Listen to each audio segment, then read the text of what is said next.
Doctor Anshul, क्या आज ये क्लियर हो गया है? अगर क्लियर पेपर्स में नहीं तो कहीं ना कहीं जहन में लालू प्रसाद यादव ने जैसा कहा कि हम राहुल गांधी को मजबूत करेंगे, क्या राहुल गांधी इस इंडिया ब्लॉक को लीड करने वाले नेता और चेहरा है? नहीं, देखिए रूबिका जी, आप चेहरे पे मत जाइए, आप नेतृत्व पे मत जाइए, आप विचारधारा पे जाइए। देखिए, चेहरा ही चुंबक नहीं होता किसी भी एक संगठन का या गठबंधन का। और आप हमारी संसदीय प्रणाली तो आप जानते हैं, चेहरा को प्राथमिकता नहीं देते। सबसे पहले तो आपने ये देख लिया होगा कि हमारा जो ये गठबंधन है ये मजबूत है, ये सशक्त है, ये प्रतिबद्ध है, ये एकजुट है। और यहाँ पर जितने लोगों की जो भाषण आपने सुने होंगे, उन्होंने ये कहा कि हम वो हर समझौता करने को तैयार हैं जिससे हम अपने वादे, अपने इरादे उसको मुकम्मल कर सकें, उसको पूरे कर सकें और अपनी मंजिल तक पहुंच सकें। और मंजिल क्या है? वो है कि एक हानिकारक सरकार को कैसे सत्ता से हटाएं।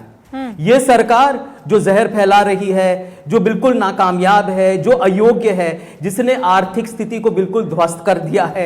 आप तो जानते हैं नोटबंदी के बाद क्या हुआ, जीएसटी आई, उसके बाद क्या हुआ, लॉकडाउन के बाद क्या हुआ, प्रवासी मजदूर जो सर पे कफन बांध कर निकले हुए थे अपने घर, उस समय क्या हुआ, जब ऑक्सीजन की किल्लत थी उस वक्त क्या हुआ। पहली तिमाही में, यहाँ पर जो नफरत फैलाया जा रहा है, तिमाही में 60.8 जीडीपी है, आप कह रहे हैं बर्बाद हो गया। 7.8% सर। नहीं वो ठीक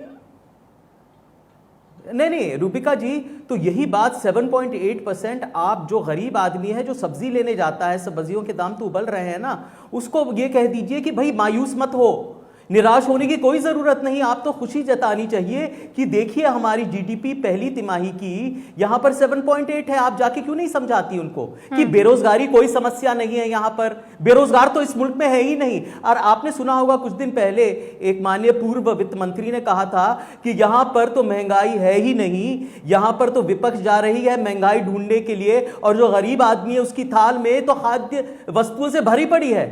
डॉक्टर अंशुल, मैं आपकी बात को मान लेती हूँ, और मैं अर्थशास्त्र अच्छी तरह समझता हूँ। ये तो नहीं कह सकते सर कि बेरोजगारी नहीं है।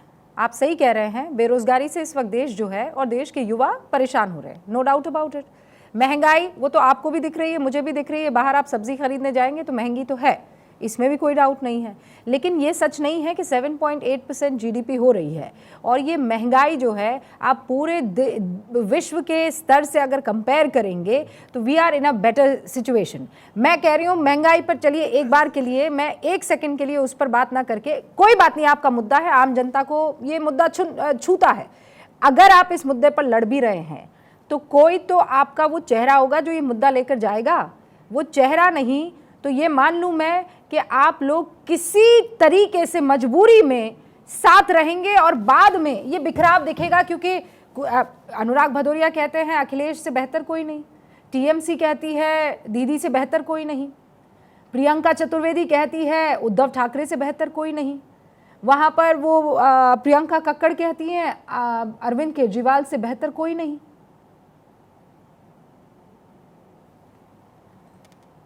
देखिए, आप चेहरे को इतना प्राथमिकता क्यों दे रहे हैं? हमारी संसदीय प्रणाली में कभी ऐसा नहीं हुआ है। मुझे पता है कि न्यूज़ रूम्स में बड़ा दबाव रहता है हमेशा हर वक्त कि चेहरे को कैसे, कोई सामने कोई चेहरा तो आए, किसी का नाम तो बोले, कि सुर्खियां तो वैसे ही बनती हैं ना, ऐसे तो बिना चेहरे के कोई सुर्खियां बनेगी नहीं, कोई आकर्षित होगा नहीं। हाँ। तो मुझे दबाव हमेशा रहता है, न्यूज़ रूम्स में रहता है। वाजिब है आपका पूछना, आप ज़रूर पूछिए, ये आपका हक बनता है कि आप पूछें। लेकिन अगर मैं ये कहूंगा कि चेहरे को हम प्राथमिकता इस गठबंधन में नहीं देते हैं। बहुत सारे चेहरे हैं, आपने देखे आज चेहरे, वही तो कह रही हूं, उस मंच पे तो आपने चेहरे देखे होंगे, तब ज्यादा डिफिकल्टी होती है। आप कह रहे हैं न्यूज रूम में प्रेशर, सर न्यूज रूम में प्रेशर नहीं है, इंडिया ब्लॉक में वो प्रेशर होगा।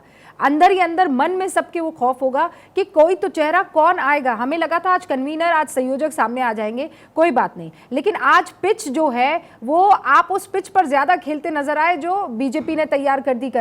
राखी राठौर, आप लोगों से बेहतर तो इस चीज को कोई नहीं कर सकता है मैनेज। आपके ऊपर आरोप लग रहे, उमर अब्दुल्ला आरोप लगा रहे हैं कि भाई यहाँ हम इंडिया गठबंधन की बैठक कर रहे हैं और आप एक नए एजेंडे के साथ आ गए, आप एक विशेष सत्र बुला रहे हैं।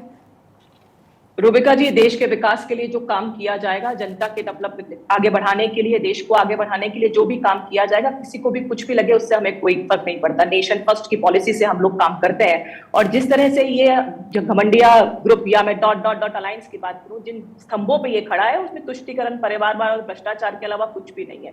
अपनी सेल्फ को आगे लेके जाना, अपनी फैमिली को आगे लेकर जाना, इसके अलावा और कुछ कर नहीं सकते। और जिस तरह की जो स्टेटमेंट्स इनके बीच में शेयर हुए, चाहे प्रियंका कक्कड़, अलका लांबा जी के बीच में बात करूं, चाहे मैं अरविंद केजरीवाल जी अभी अभी मध्य प्रदेश के अंदर और छत्तीसगढ़ के अंदर कांग्रेस सरकार की धज्जियां उड़ाकर आए थे, उसकी बात करूं, तो जिस तरह की अलग अलग दिशाओं में चलने वाले ये लोग हैं, मुझे लगता है आगे चल के 10 दिशाएं भी कम पड़ जाएंगी जहां पर कि ये अलायंस जाएगा। और जनता को मजबूरी की सरकार नहीं, ये 10 दिशाओं में जा रहे हैं, आप लोग एक डायरेक्शन में जा रहे हैं। मुझे एक बात बता दीजिए ये स्पेशल सेशन के पीछे की वजह क्या है? यहाँ बहुत से ऐसे इंडिया ब्लॉक के साथी बैठे हुए हैं जो ये इस तरफ इशारा कर रहे हैं कि आप लोग सरकार को जो है वो डिसॉल्व कर देंगे और नए इलेक्शंस की घोषणा हो जाएगी, जल्द इलेक्शन आप लोग करवा देंगे, ये आपकी पूरी मंशा है, हाँ कि ना? देखिए रूबिका जी, कुछ दिन पहले नीतीश जी का और ममता जी का एक स्टेटमेंट आया कि जल्द इलेक्शन हो जाएंगे। शायद वो प्रेशर टैक्टिक्स थी जिसके माध्यम से ये चाहते थे कि सीट जो बंटवारा है वो जल्दी हो जाए। पहले भी अधीर रंजन चौधरी जी ने कहा कि मजबूरी में करने पड़ते हैं, तो बेसिकली ये प्रेशर उनकी तरफ से बातें की गई हैं। जिस तरह से पार्लियामेंट्री सेशन बुलाया है, मुझे लगता है कि एक बार संसदीय कार्य प्रणाली में हमें इंटरफेरेंस नहीं करना चाहिए। जो भी विषय होंगे जनता के सामने होंगे, वो ठीक है, जो भी विषय तो मैं समझ रही, लेकिन अर्ली इलेक्शन पर तस्वीर तो क्लियर कर दीजिए। यस और नो? रूबिका जी, 5 साल का मैंडेट दिया है जनता ने हमें, उस मैंडेट को रिस्पेक्ट करते हुए अगले 5 साल यानी 2023 तक, जब तक हमारा टेन्योर खत्म नहीं होता है, तब तक जनता की सेवा में लगातार, प्रधानमंत्री जी ने भी कहा है। आपका इशारा समझदार को आ गया है।